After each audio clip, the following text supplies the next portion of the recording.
CMA TV vous présente Parlons Santé avec votre pharmacien Daniel Lachance. Je vous souhaite la bienvenue à cette autre chronique santé. Je suis en compagnie de Daniel Lachance, notre pharmacien.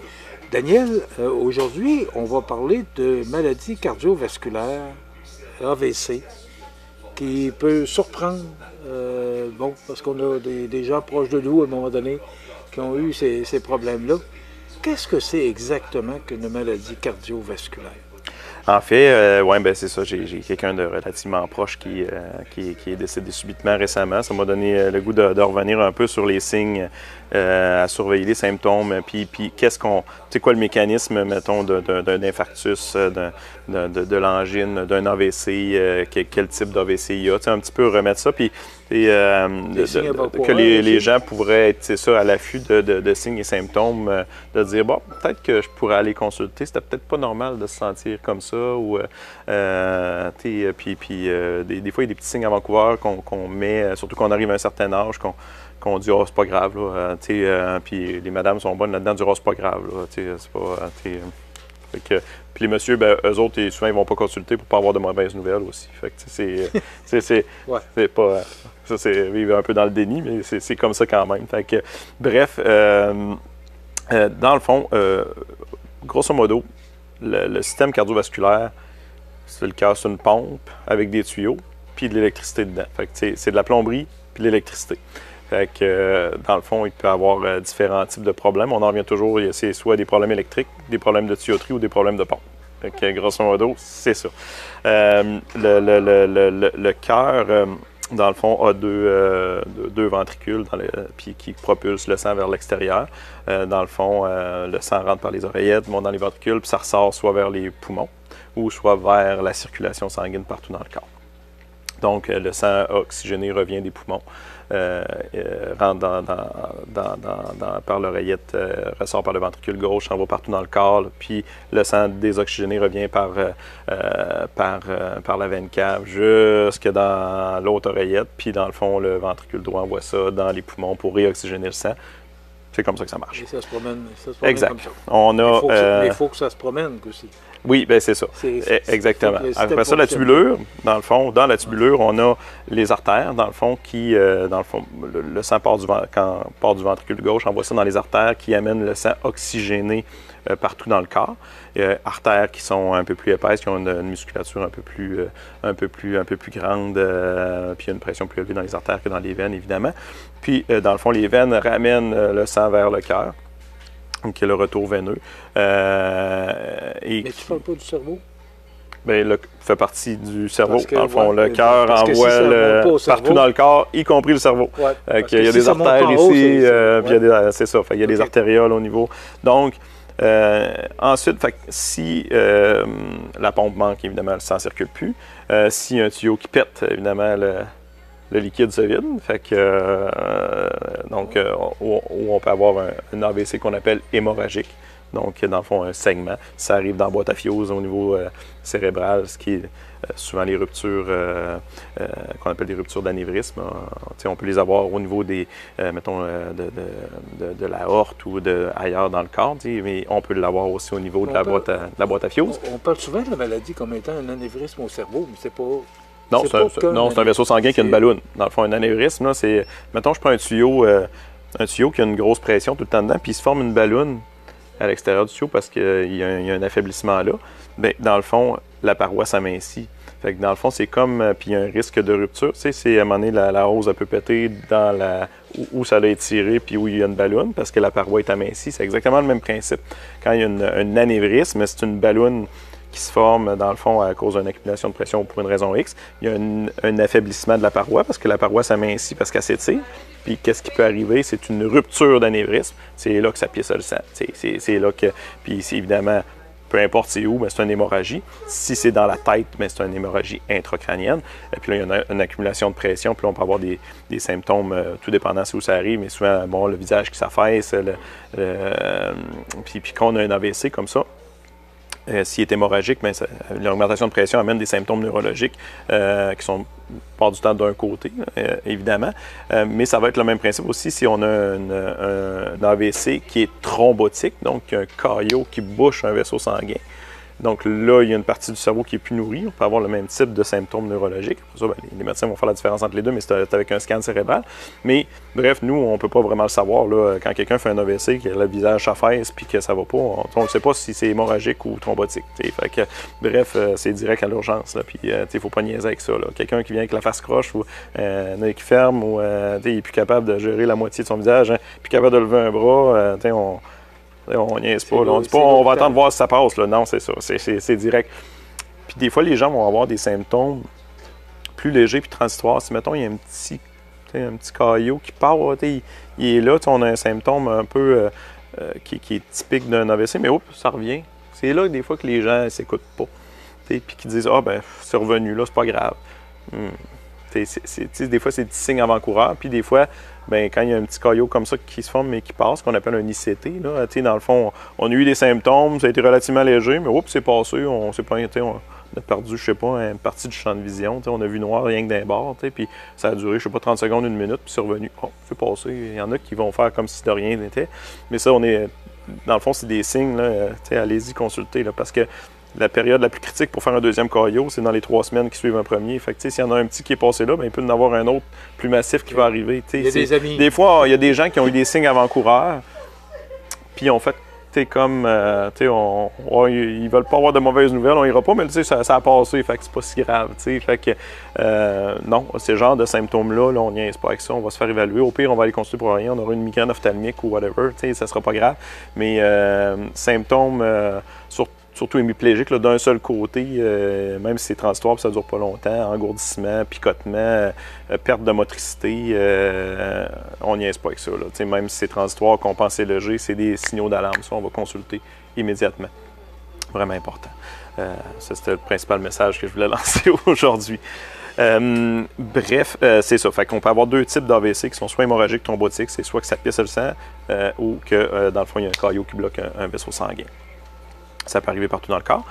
Quand on vient au niveau de l'angine ou de l'infarctus du myocarde, c'est le même principe. Le muscle du cœur est irrigué par des artères, des veines aussi, parce que c'est un muscle.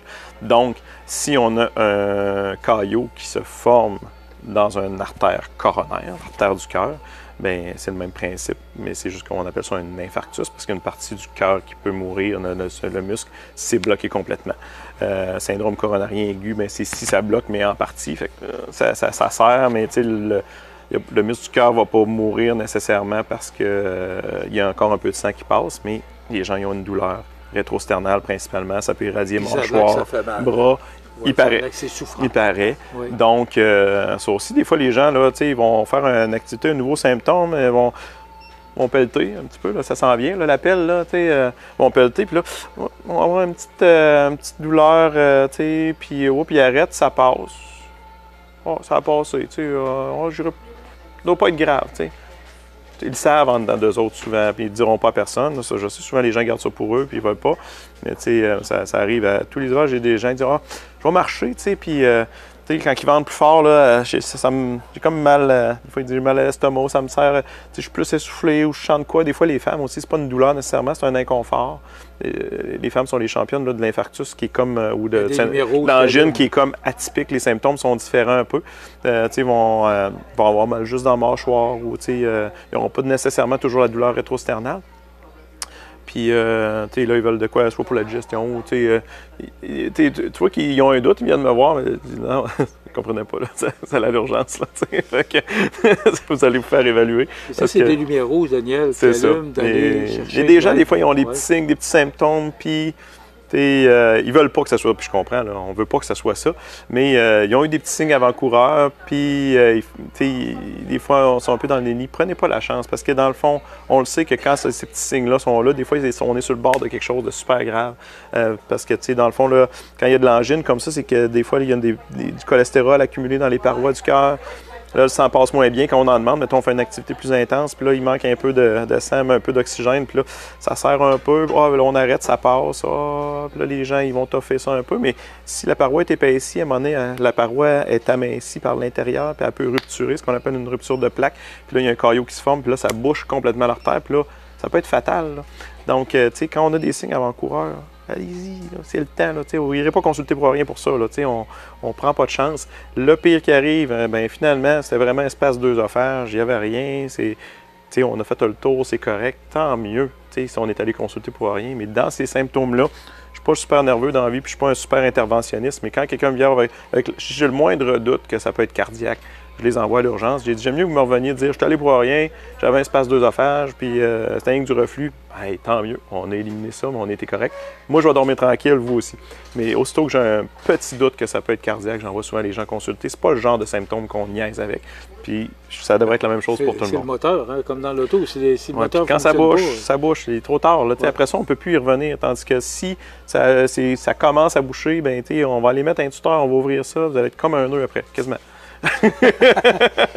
Daniel, il y a de la prévention à faire avec ça. Oui, bien évidemment. Des examens, mais bon, parce qu'on sait que, et dis-moi si j'ai tort, mais taux élevé de cholestérol, l'anxiété, le pharmacien est peut-être plus en mesure de me donner C'est un package deal, dans le fond. Il n'y a pas un seul facteur. Si on a juste le cholestérol élevé, mais qu'on a 40 ans, qu'on est en forme, qu'on ne fume pas, qu'on mange bien, des fois c'est génétique, mais on ne traitera pas tout de suite nécessairement.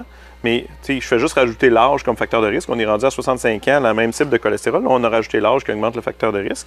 On est un peu moins actif. On a pris un petit peu de gras abdominal. Bien là, pour la même valeur de cholestérol, ce patient-là, je vais le traiter. C'est ça que des fois, les gens, parfois, ils disent, mon cholestérol n'est pas plus haut qu'avant. Oui, mais vous avez 10 ans de plus que... Vous avez 50 plus, puis vous avez un petit peu plus de gras abdominal. Fait que, c'est pas juste un seul facteur de risque. Si je fume, que je ne suis pas actif, j'ai du gras abdominal, je suis diabétique, c'est sûr que même si mon cholestérol il est juste à 2,4, on veut qu'il soit en bas de 2 pour ce patient-là, même en bas de 1,8 maintenant avec les nouvelles recommandations. Fait que, puis le même patient qui est à 2,4, qui fait du sport, qui ne fume pas, qui n'est pas diabétique, et on va le laisser de même s'il y a 45 ans, mais pas le diabétique de 45 ans. Fait que, ça varie selon tous nos facteurs de risque, mais oui, dans le fond, il y a de la prévention à faire, qui soit médicamenteuse ou pas. C'est sûr, la première prévention, c'est d'être actif, de bouger, faire ce qu'on aime en bougeant, puis de bien manger, puis d'éviter le gras abdominal. Au-delà du poids, c'est pas la balance, moi, qui m'intéresse. C'est le gras abdominal qui est plus... c'est ça, exactement. Il y a un âge où... C'est plus difficile. Plus on avance en âge, c'est ça. Puis c'est pour ça que je dis aux jeunes, les gens de mon âge, c'est plus facile de commencer à bouger plus jeune puis de trouver des activités qu'on aime que de commencer à 65 ans. Fait que dans le fond, c'est des habitudes à prendre quand on est jeune, puis en jeune âge. Fait que j'essaie de montrer l'exemple à mes enfants pour qu'ils bougent. Puis pour l'instant, ça marche. Pas ça. Plus tard dans la vie, j'aurais tenté. Mais souvent, on est un modèle pour nos enfants, nos jeunes. Fait que des fois, avoir des enfants, c'est une motivation pour bouger puis leur donner un exemple là, de bonnes habitudes de vie. Tant mieux si c'est ça qui motive. Mais je pense que le drame de la population aujourd'hui, c'est la sédentarité. Puis pas besoin de courir des marathons. On est beaucoup dans le tout ou pas en tout. Là, ces années-ci, je trouve qu'il y a beaucoup de gens il y a plus de gens qui s'affichent puis qui font des affaires extrêmes, des ultramarathons, c'est comme la mode. Puis de faire du sport à côté, qui est des fois à un moment donné trop comme passé. Ou les gens très sédentaires, mais je trouve que le monsieur, madame, tout le monde, qui fait juste bouger pour se tenir en santé de façon modérée, raisonnable, n'a pas tant que ça. Fait que je trouve vraiment qu'on est dans le tout ou pas en tout. Puis, on n'est pas obligé de s'afficher sur Instagram à faire des ultramarathons là, pour bouger. C'est pas ça. Là, on peut être juste aller jouer au badminton 3 fois par semaine, puis aller marcher avec notre chien. Pas sorcier, juste trouver de quoi qu'on aime faire. Pas nécessairement. Si on aille aller au gym, allez-y pas. Faites d'autres choses. Je pense que le monde comprend mieux aussi. Il y avait 1100 personnes à la Grande Marche le 19 octobre dernier. Puis c'est cool, là. Tout le monde va à la Grande Marche, mais le but, c'est de continuer à marcher le reste de l'année aussi. Oui, c'est ça. C'est ça. C'est pas juste d'aller dans un événement pour dire hey, on est allé à cet événement-là, puis tant mieux si l'événement motive, d'aller faire le 1000 km du Grand Défi Pierre-Lavoie. Donne le goût. Si c'est ça qui vous motive à vous entraîner le reste de l'année, fine, trouvez-vous une motivation, mais de quoi que vous aimez, pas qu'à chaque fois que vous y allez, ça me tente pas, là. Puis, ça marchera pas. Fait qu'il faut trouver de quoi qu'on aime, mais il faut bouger. Merci beaucoup, Daniel. C'est très intéressant. Donc, je vous invite à consulter Daniel s'il y a quoi que ce soit. Peu importe le problème. On le disait dans une autre chronique, le pharmacien se rapproche encore plus de la clientèle et de le gouvernement aussi. On voit que le gouvernement veut rapprocher le pharmacien de plus en plus... impliqué dans notre champ de compétences, effectivement. Oui. Fait que, puis c'est correct. Le but, c'est de trouver une façon d'améliorer l'accessibilité aux soins pour tout le monde. Puis il y a des gens qui n'ont pas nécessairement besoin de se ramasser à l'urgence ou qui n'ont pas besoin nécessairement de voir un médecin si souvent pour leur suivi. C'est ce qu'on peut le faire, le suivi de la médication. Fait que, dans le fond, tant mieux si on peut donner un bon coup de main. Le mot accessibilité a tout son sens. C'est ça, parce exact. que vous êtes toujours derrière le comptoir. Alors que le médecin, c'est un petit peu plus compliqué de le voir. Oui, bien c'est ça. C'est deux systèmes différents, deux affaires, mais tant mieux si notre accessibilité permet d'avoir un meilleur suivi pour les patients. Au bout de tout ça, c'est que tout le monde a accès aux bons professionnels au bon moment. Je pense que c'est la vision actuelle, puis on n'a pas le choix de changer un peu la façon de faire actuellement, parce que de toute évidence, on voit qu'il y a un goulot d'étranglement. Il faut s'ajuster. C'est ça, exactement. Daniel, merci beaucoup. Daniel Lachance, pharmacien, Uniprix, sur le boulevard Taché et avenue de la Fabrique. Ça complète notre chronique santé qui était présentée par Uniprix Daniel Lachance à Montmagny.